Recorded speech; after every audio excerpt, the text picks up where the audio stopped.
So just a real quick a way of introduction. My name is Joel Miller, and I am currently a mentor with Design Lab.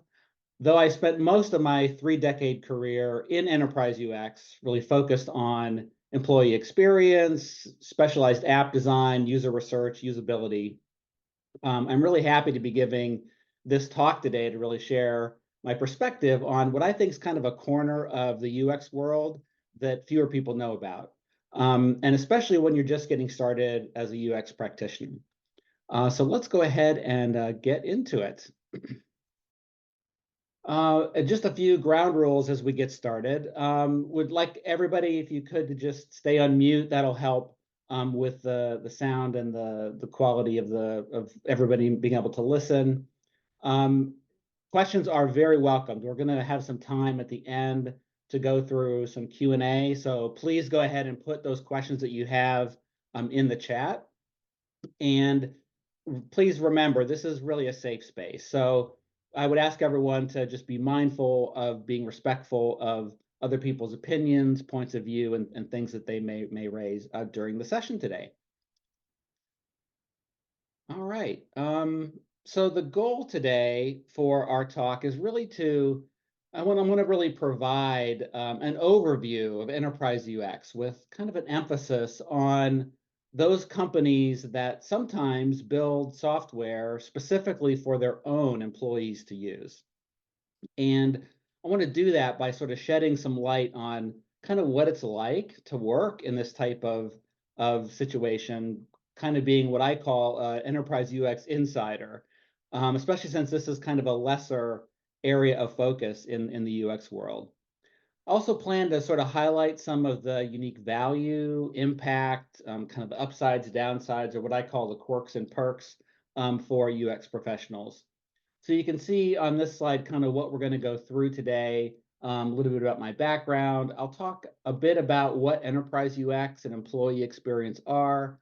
I'll touch briefly on some career directions. And like I mentioned a second ago, really hit on value and impact as an insider, some examples, and what I call, again, the top 10 quirks and perks. And of course, leaving some time at the end for Q&A. All right, so that's what we're in for. So I think it's helpful for folks to know a little bit about my background and what perspective I'm coming from. And that'll help with the examples that I share and the point of view that I offer. So to start with, my background is really in computer science. And I got a bachelor's in computer science, and then I went to graduate school, also for computer science, at the University of Illinois. And I had the dumb luck at that time of getting a job in the computer-based education research lab, which was part of the university. And at that time, they were really researching, designing, and building some of the world's first educational software. It really focused on basic language skills, elementary math, core science. It was very sort of progressive and experimental at the time. And the entire team, and this was just to give you a time frame, this was like the late 80s, early 90s when I was a part of it. It had started a decade or so before. But this entire team was really focused on today what we would call learner-centered design, where the emphasis was on learning, learning how to read, learning math, not learning how to use the software. So it had to be, obviously very intuitive, highly usable, with clear, simple designs, all those things that were today we would call user experience. So really didn't have that label at that point, but I will tell you, I was totally hooked. This was now the field I wanted to study, and it's what became my career.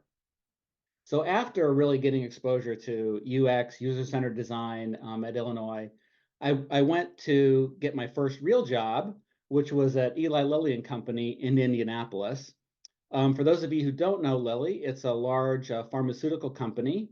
And in that era, which again, kind of the 90s, which is ancient history for, I'm sure, some of the people on the call, in that era, large companies like Lilly actually built a lot of their own internal enterprise software. Today, large companies will buy a lot of it, but at that point, they were building it themselves.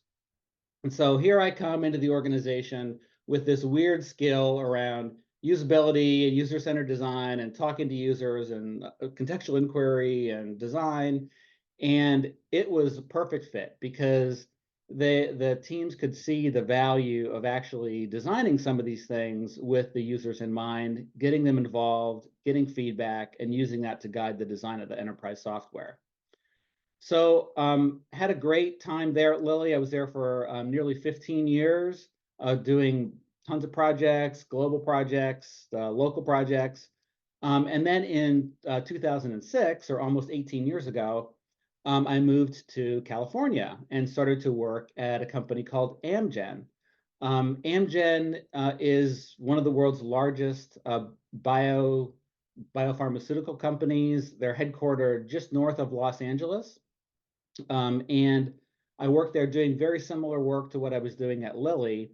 And in fact, about 10 years ago at Amgen, had the chance to really form Amgen's first internal UX team and to lead that team. So it was a team made up of UX researchers, UX designers. We worked kind of as a centralized, almost internal agency at the company. Worked across functions, across teams, across products, so much variety. And I have essentially been doing kind of some form of enterprise UX focused on kind of software, digital products for fellow employees now for more than 30 years. Last year, I left Amgen and kind of formed my own small consulting firm, which is what I'm doing now.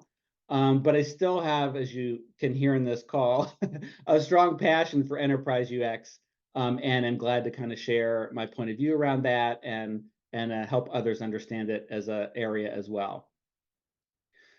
All right, so let's talk a little bit about what enterprise UX is. I have a couple kind of concept slides here just to help frame the point of view and what it is that I'm really talking about. So from a enterprise UX point of view, I kind of think of it, and this is really very general terms, but that software can kind of break down into consumer or enterprise. So consumer apps, this is the stuff we all know and love on our smartphones and browsers, the sort of things that have a broad user base to accomplish very kind of straightforward common tasks or goals, buy a theater ticket, check the weather, read the news, manage a to-do list, those kinds of things. And for consumer apps, of course, as we know, simplicity and usability are key, especially since there's not really much training or onboarding that is required or that you really want to have. That's in comparison to enterprise software. And so enterprise software is really aimed at an industry, a role, maybe a specific company, and often involves very complex workflows, can be large volumes of data.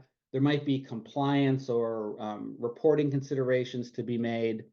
And I would even say, many people on the call, I'm sure, use or are familiar with Figma. I would say Figma fits in the category of enterprise software. It's really aimed at the role of designer. But there's lots and lots of other tools like that that would classify as enterprise software. Things you may have heard of or not, things like Workday, which is for HR, talent acquisition, SAP's kind of a supply chain management software, and a bunch of other things. There are manufacturing execution systems, customer relationship management, electronic lab notebooks, lots and lots of things. These enterprise software tools are often really highly complex and can really address some very company-specific use cases. And oftentimes they're very critical to the work that the company is trying to get done. And usually the value of enterprise software is, there's lots of value that comes from it, but really it's aimed at productivity, efficiency, and employee engagement to get things done for the organization. So with that quick distinction between consumer and enterprise software, then enterprise UX is really just, the user-centered research, design, innovation, all around making this kind of software that's used within, medium to large sized organizations by employees to essentially get work done. So now I want to talk a little bit, now that we have that kind of concept, talk a little bit about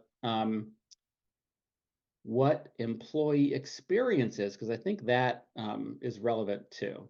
So employee experience is really, it's related to a lot of things, right? Employee experience in general can be driven by, how clear and effective my job expectations are, who and how my manager interacts and engages with me, what the company culture is. But one of the aspects of employee experience is also the tools that we use in the workplace. So employee experience can really be driven in part by the design and functionality of these tools or digital products that we use.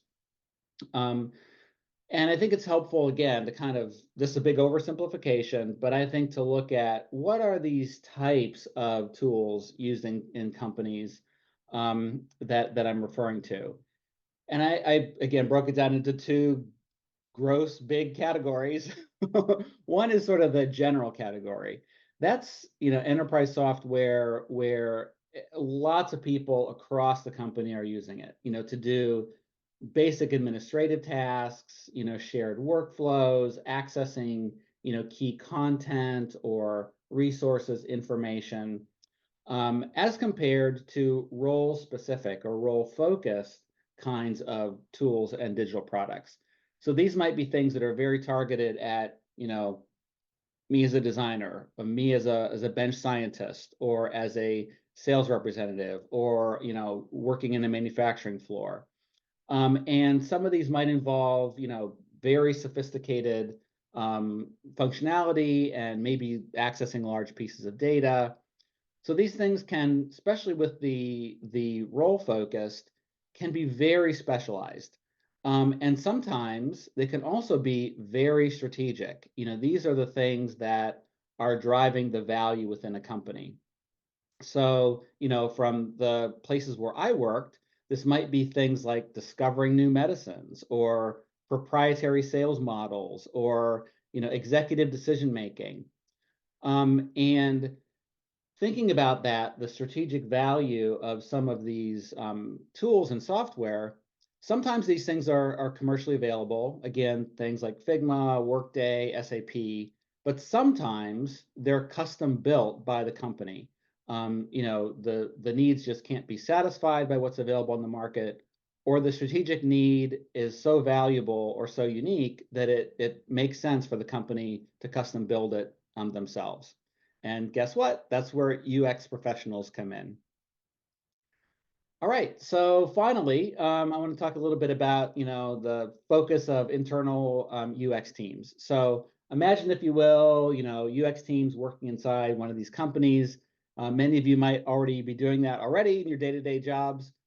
But I think, again, it's helpful to just distinguish between what kind of work and where the attention is focused by those teams. So the external focus would be, I work inside a large company, but the focus of my team is really on building software that my company is selling. We're making and selling enterprise software or consumer software, Netflix, Figma, Workday, all these things.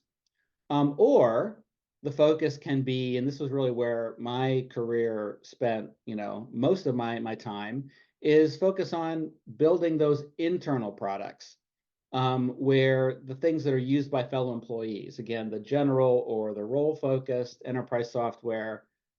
This can also involve playing a role around configuration or customization of commercial software that's purchased by the company. And in some companies, there may be an overlap. Their internal teams might do both external and internal, or there might be a lot of separation. But just be aware that these two kinds of patterns of focus for enterprise UX work exist in various companies. All right, so with all that as introduction, so what is it that I mean when I talk about an enterprise UX insider? So this is kind of specifically, with all that prelude, what I'm talking about. So it's really kind of an internal employee or team that uses the things that we're familiar with, right? All the human-centered methods of research, design, evaluation, really aimed at the employee experience in its many forms, whether that's general, role focused, et cetera. And that these uh, products are really aimed at productivity, engagement, efficiency of the people working inside the company.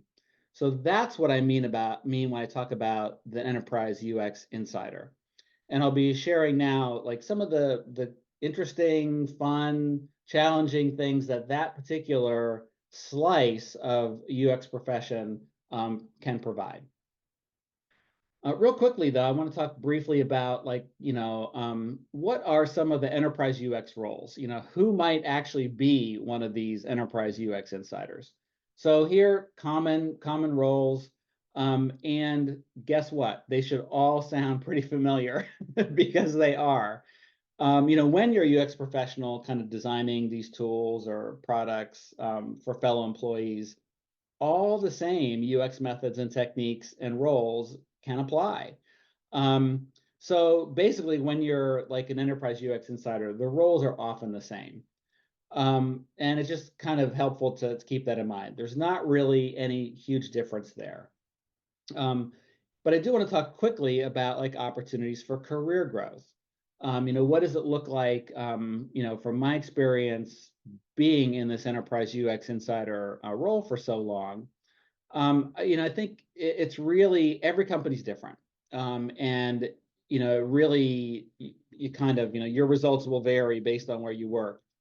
But one of the things that I've seen, and I think is a real key factor to consider as you look at what career opportunities exist in the enterprise UX space, is to really look at how UX teams within large organizations are kind of structured, focused, and maybe even connected to one another across the company. Asking questions like, are UX professionals all centralized as kind of a shared resource and then assigned to different teams over time? Or are UX roles sort of permanently focused and dedicated to particular products or teams? How much movement is there between those teams for UX people? I start in this product, I'm always going to be in this product, or is there cross communication and fertilization across teams? So basically, I think it's really important to keep an eye on, how UX is structured in an organization, centralized, decentralized, what kind of communication, alignment, sharing exists across these teams. Okay, so now shifting gears a little bit, I want to really bring it back to that enterprise UX insider and share a little bit about what some of the unique value is of kind of being on the inside. So let me talk about some of these. So one of them is access to users. Users are your fellow employees. So they're often really easy to recruit or to involve. And you're making things kind of directly better for them. So there's something in it for them directly. So it's often easier to get them involved and kind of motivate relevant feedback. Um, you also have, as you work in this kind of capacity over time, this accumulation of research. User research is kind of a big part of what goes on for enterprise UX insiders. And as these research insights kind of build from project to project, they're often valuable or relevant for new projects. And so some of these research findings that you've done in the past can be a useful starting point, sometimes even years later. And sort of this insight, this accumulation of research really allows the insider to kind of benefit from this kind of ever accumulating data set and insight over time. Another really interesting and I think valuable part of being kind of on the inside in this way is what I call pattern spotting. So in addition to this like accumulation of research insights, You also kind of get this unique insight into common behavioral and design patterns across the company, across roles, maybe across functions or business processes, in part because you get to see things across different software tools that maybe teams that are focused in one of these areas really don't have that benefit. So, these can include things like, forms and how forms vary from place to place within the company, different services, how accurate and valuable and useful content is, kind of website layout and navigation models across the company, the complexity of using different tools, not just one, but using tools in combination. So you really start to gain what I think is a bit of a superpower in in pattern spotting across the company that just makes your insight and your point of view all that much more valuable to the company. Oops, the other one is I'm a little farther, transparency. So to me, this is a big one. Because you're as a enterprise UX insider, you're really aimed at making things better for fellow employees. You're really aimed at these things I mentioned, productivity, efficiency, engagement. And your intent as a designer is completely transparent. There's like no dark patterns. You're not trying to trick somebody into putting one more thing into the shopping cart, or save 10% on your first order by giving me your mobile phone or email address. And you also are able to really close the loop with the users that you involve by directly communicating kind of outcomes of the work from user research, or showing design improvements that their feedback directly led to. So that transparency, I think, is a real feature of this kind of work that I've always valued and found very rewarding. Culture is another thing. You gain this understanding of the culture you're working in. What the norms are, business processes, some of the specialized terminology, and can use that really to make better design decisions because you really understand much more about the context in which these tools are being used. Okay, so now I want to talk a little bit about some examples. And to do that, one of the areas that enterprise UX teams can play a critical role is kind of in this research, design, adoption of unique strategic solutions for a company. Maybe where there's no commercial software tools available. So, and I'm going to kind of walk through a couple, hypothetical examples, kind of based on reality, but you'll get the idea. So one of the areas could be something like, bench scientist efficiency. Bench scientist works, they do very complicated workflows.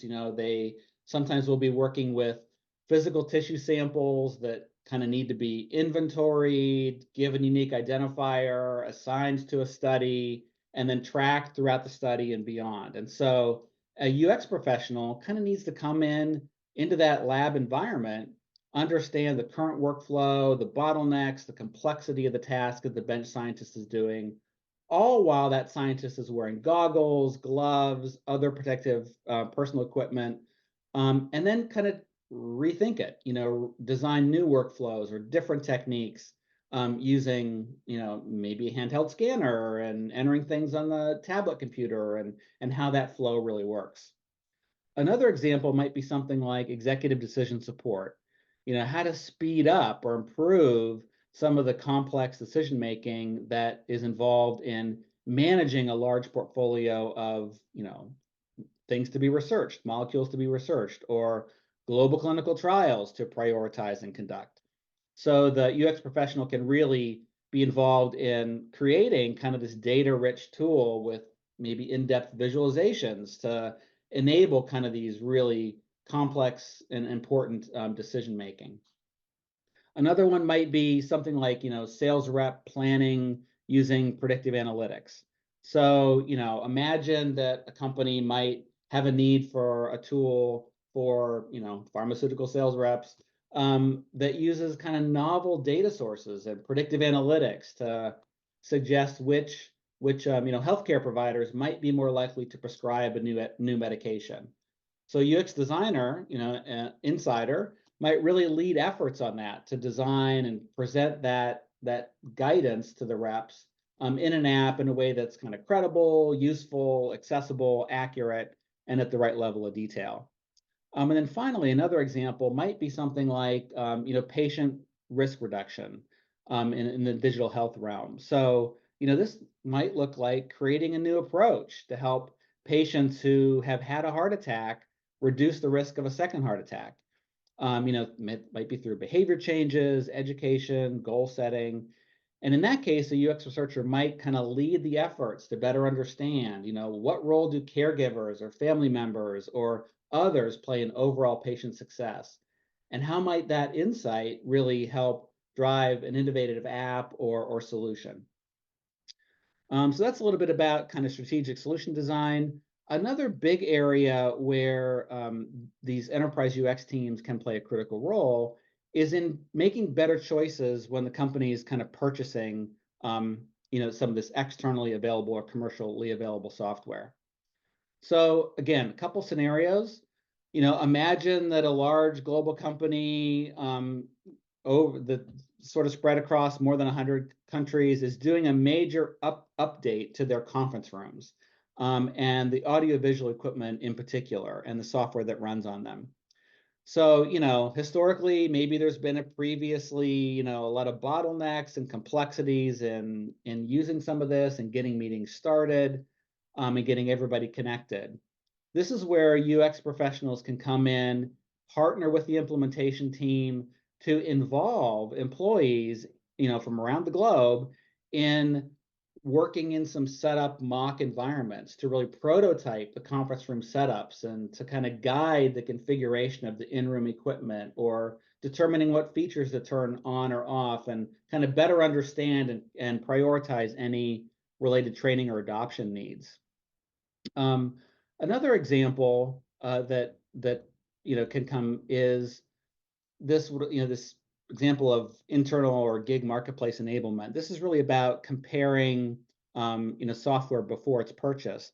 So imagine a company wants to kind of enable managers to internally post sort of small ad hoc projects that fellow staff members might be able to work on to improve their skills or learn about a different area of the company. And there's commercial tools that exist that will do this.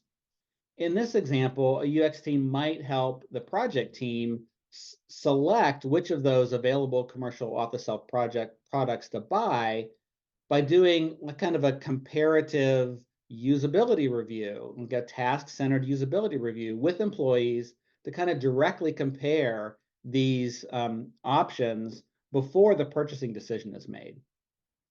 And then finally, another example around, you can imagine again, large company overhauling their internal help desk or service desk to kind of really enable more employee self-service for common problems or frequent requests.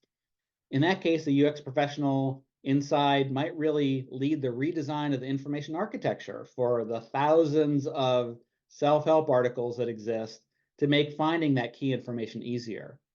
Or they might develop writing standards for self-help articles so that the articles themselves are more user-centered and follow kind of solid, common patterns for writing. All right, so another key area that I want to offer a couple more examples is around kind of user research and insight generation.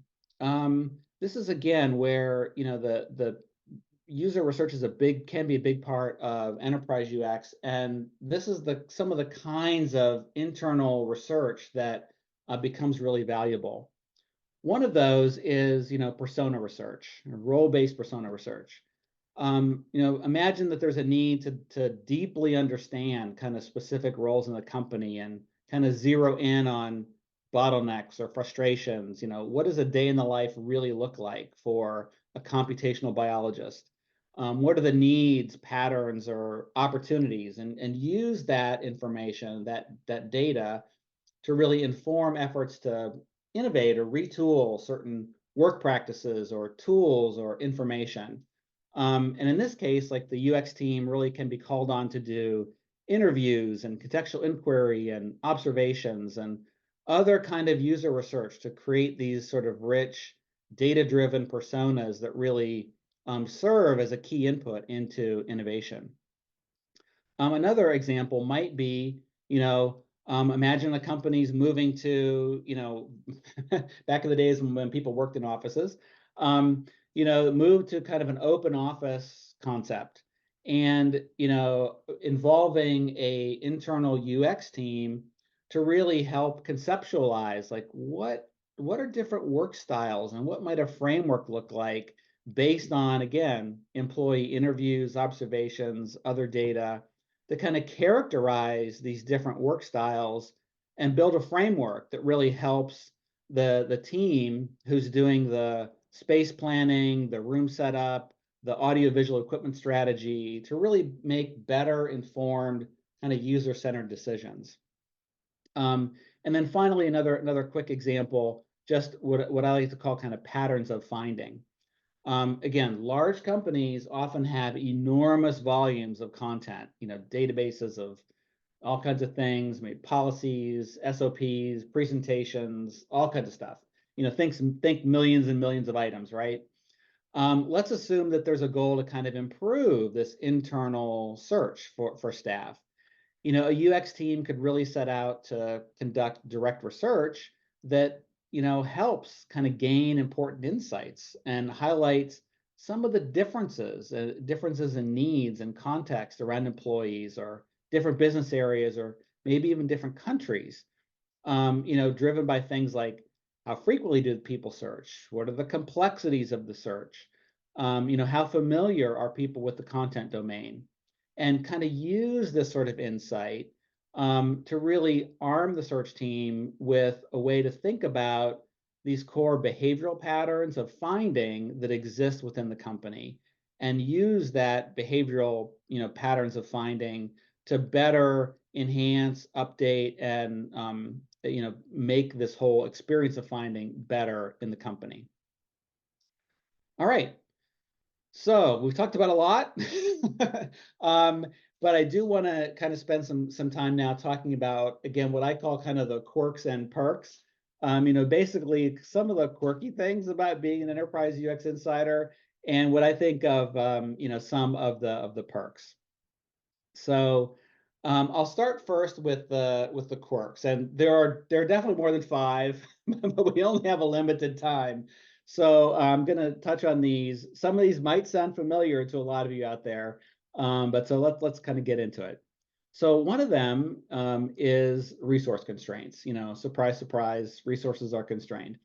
But often, since you're not directly working on the primary revenue drivers for the company, resources can be even harder to rationalize or get for these internal enterprise UX teams and can be, in some cases, slower to grow over time. Related to that can be measurement. It can be really challenging to collect, analyze, and report on kind of internal, often qualitative measures, especially with small groups of users. Some of these tools might only be used by dozens or hundreds of people, not thousands or hundreds of thousands like some consumer products are. And that's kind of a real can be a real challenge. Another one that I like to talk, I could talk a lot about this one, but sponsors and subject matter experts or SMEs aren't users. Even though, as I mentioned, enterprise UX team has got access to users and they're focused on working with fellow staff, there can be this tendency to sort of shortcut user involvement and replace it exclusively with subject matter experts. And subject matter experts are great. I mean, they come with kind of deep expert knowledge or experience, and they might even be real users, right? But more often than not, they're not really like most users. They do have a deep expertise. They really understand things maybe differently than a common or average user. And the same can be true with project sponsors or senior executives. They may in fact have a lot of sway over the design decisions for things that they have a strong opinion about. But guess what? They might not actually ever use the tools that they're making design decisions about. So this is kind of the classic hippo problem, the highest paid person's opinion, and how do you manage through that and use good UX techniques to really advance the design that should be done, not just the one that someone who is paying the bill is advocating. Um, Another kind of quirk is what I like to call kind of struggling with objectivity. Because you're a part of the company, and you may even be a user for some of the things you're working on, it can sometimes be hard to not be swayed by your own biases. And so this is a constant challenge to deal with. And just being aware of it, I think, helps, but it's always part of the dynamic. And then finally, strategic influence. Again, not unique to this role, but as someone who's working inside the company, it can often, sometimes, be really hard to have the level of strategic influence that you would like. And in my experience, time and time again, I've seen senior leaders kind of ignore internal advice, but turn around and follow the exact same advice if it happens to come from an external consultant or expert who's been paid, to offer their opinion. So, just because you're inside and perceived as, one of us, sometimes your opinion isn't as valued as the ones that get paid for outside of the company. All right, so now let's shift over real quickly to some of the perks, because there are a lot of upsides. And I want to highlight and kind of, reemphasize some of these at this point. So again, user access. I think this is really such an upside. Sure, you're often battling to involve actual users and not just those sponsors and SMEs, but in general, you have really pretty easy access to most users, and you often know exactly who those users are, and getting them involved is typically very straightforward. Um, you also, with users and others, have this ability to build, develop really effective relationships over time. Again, it might be with users, different user groups, as well as internal product teams, senior executives, and kind of having this strong, diverse internal network. It's kind of a key contributor for the impact that the Enterprise UX Insider really has over time. And I mentioned this a little bit previously, but I think it's worth bringing up again, and that's the perk of having a deep contextual understanding. Over time, you really gain a truly deep understanding for business processes, business priorities, cross-functional connections or conflicts, the industry or company-specific terminology, so you can hear differently, listen differently to users as they're giving you feedback. And you even, can gain things like what it's like to work in the context of a highly regulated environment, or work in a science lab, or work on the manufacturing floor. And this is all so helpful, and can make kind of the user research and design a lot more efficient and effective, because you can focus on the things that are new to learn or understand, not relearning some of the things that you already know from your previous understanding of the context and kind of environment of the company. Also, impact over time. I really think the impact that an enterprise UX team has can accumulate over time. Sometimes like I mentioned previously, this user research or insights from one project can be extremely relevant or useful for another project, even years later. And this impact really can be amplified by this, kind of contextual understanding I mentioned a second ago. And being an insider for a few years, you often have this broad view of user needs, of challenges, of opportunities beyond the immediate solution. And you can bring this understanding to kind of identify, as design choices are being made, some of the more subtle implications or potential longer term impacts of various design choices. So you can really get better at guiding the design from all of this insight that ultimately has a much larger impact for the company over time. And then finally, kind of, and this to me was one of the has been one of the most fun parts of my decades long career is as an enterprise UX insider, you really can become involved once you've got kind of the reputation and the kind of people see the impact over time. You get pulled into some really novel and strategic challenges for the company. And you can move beyond like, how do I, just enhance or make marginal improvements to really being a part of driving true innovation and breakthrough kinds of opportunities, and in some ways become a little bit of the secret sauce on some of these initiatives in the company. So, to me, these kind of unique projects and challenges, things you would never kind of get the opportunity to do, it really can surface in an enterprise UX capacity. Okay, so that's a lot. But I did want to save a little bit of time here at the end. I'm going to now kind of look through some of the questions that have been put in the chat. Thank you for doing that. If you guys have any questions, feel free to add those. Let's see. I got some people asking for my email. I'll put that in the chat at the end. Let's see, what are some other questions here? Yeah, people who want me to add them, I will do that. And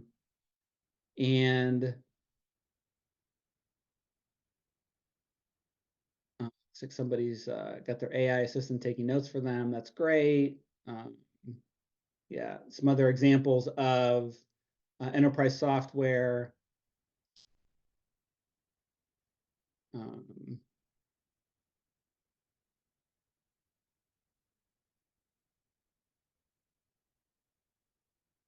So someone was asking about, they've got a question, and if you want to come off mute and ask the question, that would be Jason. That would be good. Thanks, Joel. Hi. Sorry, Hi, I'm just a Jason. bit of a talker. No problem. I'm entering career services, Uh-huh. and part of the process for me right now is really honing in the types of opportunities I want to focus my search on. Mm-hmm. And my past mentor, before entering career services, she works on the business side of Verizon. Mm-hmm. And there was something about solving for that specific, like niche, smaller group of users that sort of had my interest peaked, and sort of is what brought me here to this discussion on enterprise UX. And would you say that solving for, I'm trying to figure out how to phrase this, but solving for not necessarily internal users, but maybe like B2B type opportunities, like what she does for Verizon, is that considered enterprise UX in the same way, or is that different? I think there, first of all, I think the connection between the question you're asking and kind of what I'm talking about is, really looking at people getting work done, very specific, maybe complex work, whether that happens to be within the company you're working for or building a B2B product that's going to be used like that the company's selling it to other large companies. I think those are both enterprise software. I think from my point of view, and this is probably no surprise to anybody on the call, I think it's really kind of fun and interesting to do UX work for these more kind of focused, niche, kind of complex kinds of products, because, building yet another e-commerce site, helping people put things in shopping carts, like those patterns are very straightforward. They're pretty well understood and known. But, things like, from my world of understanding how a bench scientist works, it is not a linear flow. It is not a transaction. It is a very complex, way of working of that person or collaborative team thinking together, sharing information, generating ideas, pursuing those, and using a tool or a multitude of tools to actually advance the science. And so to me, that's kind of an exciting challenge, like to really understand the not the straightforward, simple user flow transaction, but really to get into the complexities of highly specialized work. And how might some of the techniques or skills that we have as UX folks really be brought to bear to make that better, help that person, help that scientist, in my case, be more productive, be more effective, make it easier for them to focus on the science, not on using the tools. So hopefully that answers your That's question. It does. I mean, that sounds so interesting to me. And I guess in that regard, I'm wondering, like, are the titles for those roles typically the same across the board? I know you had that slide that listed a lot of titles that I've obviously seen, but is it fair to say that a lot of those titles will be just UX researcher, UX, you know what I mean? Because I love the research aspect, and this feels like it's a very cool opportunity to maybe dive into that part. Yeah, the role titles are going to be generally the same. I mean, as probably a whole nother talk about the strangeness of and odd complexity of UX job titles, Right. the inconsistency. But I think I would look for the UX researcher, and that's going to be the kind of work that I'm describing. Mhm. But again, different companies might call it something different. I always look more at the job responsibilities and qualifications to really be the guide for me as opposed to just focusing on the job title. Because sometimes companies don't know what to title things or they're limited by what HR allows them to title certain jobs. But the responsibilities and sometimes the qualifications can really be a much better guide to give you a sense for what the job's really going to be about. That's so helpful. Thank you, Joel. Sure. And there was a question too. I know we're running out of time very quickly, about why I left Enterprise UX. So, full transparency, I actually got laid off. But the good part about it was I was actually at the stage in my career where I was sort of getting ready to move off of out of the corporate world anyway. And so for me, it was really an opportunity to do what I'm doing now, which is focus on the parts of UX around mentoring and education and user research that I really have loved throughout my career. And so that's what caused me to really want to start my own small company and do what I do with Design Lab and some other things as well. Um, let's see, I think I got those. Um, for those who are saying thank you, I appreciate it. I'm so glad to, as you can tell, I love to talk about this.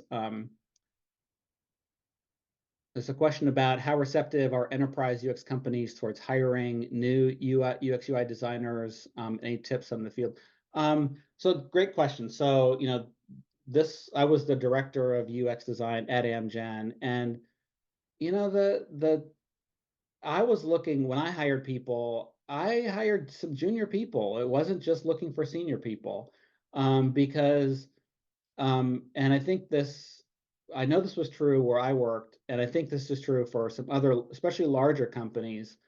Often you hire not for the job, but you hire for a career. And so there is often a premium put on how do you hire people in that can have a career, have multiple jobs or promotions within the company. And so there can be a real appeal, quite frankly, to having maybe more junior folks join the organization, because they're going to have often more opportunity for growth and development, over multiple years. So I think it's not like, enterprise UX teams will only hire senior or other, super skilled, experienced folks. I think they're looking for a variety. And, I think you just need to keep looking, is sort of my advice. Um, Let's see, what other questions did I miss? Um, issues of building trust with users inside a company. Um, I think the when what I found was that when people realize you're really there to help them be more effective and productive in their work, like they trust you, right? And I always would follow very specifically, good ethical practices in the company, meaning, before I would run the task-based usability reviews, go through confidentiality of insights, talk about how information was going to be used that came up in the session, give participants the opportunity if they felt uncomfortable at any point during the session, for example, to stop the session.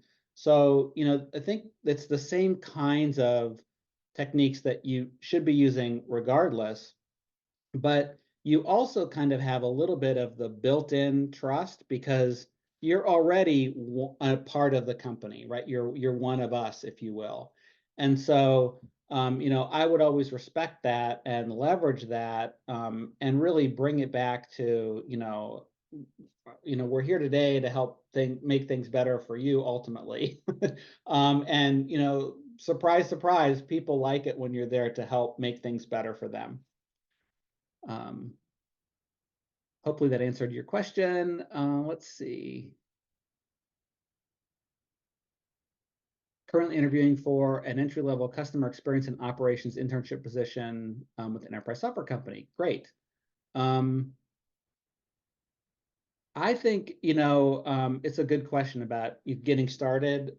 I think the best thing to do for anybody is just to dive in and try to learn and get as much experience as you can. And so with an internship position, certainly there's going to be a focus for the projects that you're working on, but who can you meet? Like what other UX folks can you network with inside the company? How can you understand how UX actually happens at that company? If you remember, I touched briefly on how teams are structured. Are they centralized? Are they decentralized? What kind of communication exists? Are these resources shared? Using an internship to really get a sense for that, and even if that's not the company you work for ultimately, it's never a bad thing to use your ability as a person working there to really start to understand some of these structures and dynamics in an organization, because they're going to be really important for career growth over time, just to know what those structures, those connections, those relationships are across UX teams in a company of any size, but especially with larger companies.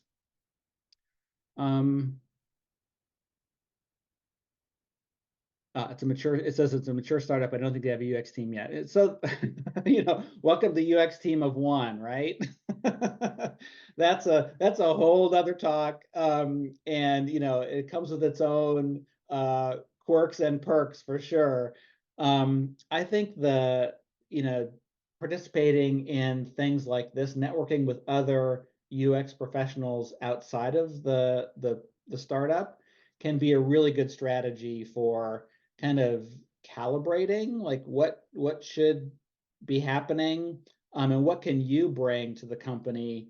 And quite honestly, I always see opportunities like this where and I've been the UX team of one. you know how can I use that as a way to advance some of the things that I know this organization needs, even though they might not be asking for it directly? I'm going to go ahead and offer it, and just position it as this is the way UX work is done. And so I would just say, don't be afraid to do what you know is right, especially in a company that might not be completely sure what UX people should do or what they should be focused on. All right, so then Cindy's asking, can you discuss any challenges or opportunities you've encountered when scaling UX processes or methodologies across different departments or divisions? Gosh, that's a great topic for another talk, but I can talk briefly about that. I think you heard me mention now a couple times about how teams are structured in a large organization and what kinds of connections or relationships exist between those teams. I think that is where the challenge and opportunity begins and ends.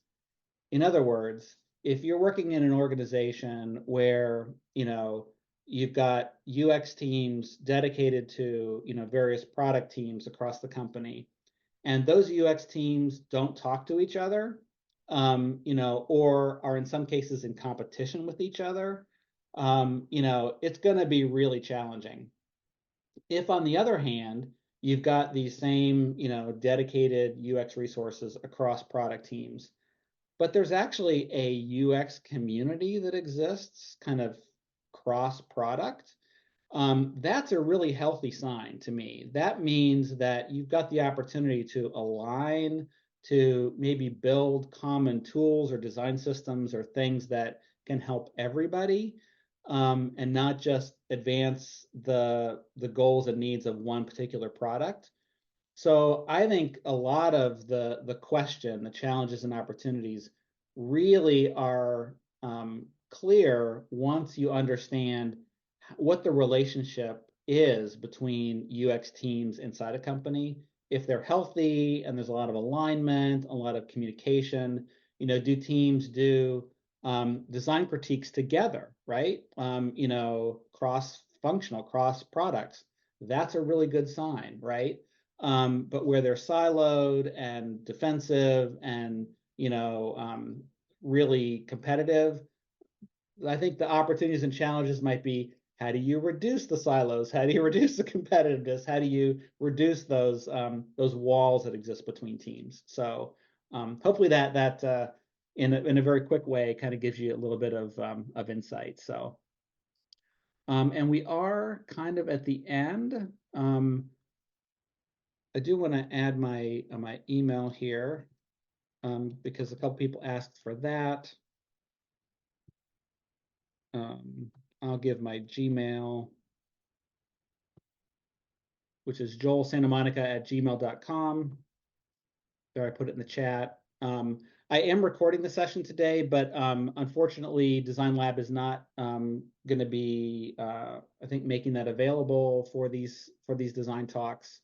My profile is in Design Lab. Here's my LinkedIn. Feel free to look me up and add me. I really am a strong believer in the value and importance of UX community and connections. And I think LinkedIn is a really good place for that. And then finally, just want to give a nice shout out to Design Lab for sort of hosting and sponsoring these talks, and this one today especially. And many of you are probably, it sounds like, very familiar with Design Lab, maybe students or mentors. But just a quick nod to their programs and their what they offer. So with that, we are at time, and I really, really appreciate everyone being here today, and hope you enjoy the rest of the day. Thanks again.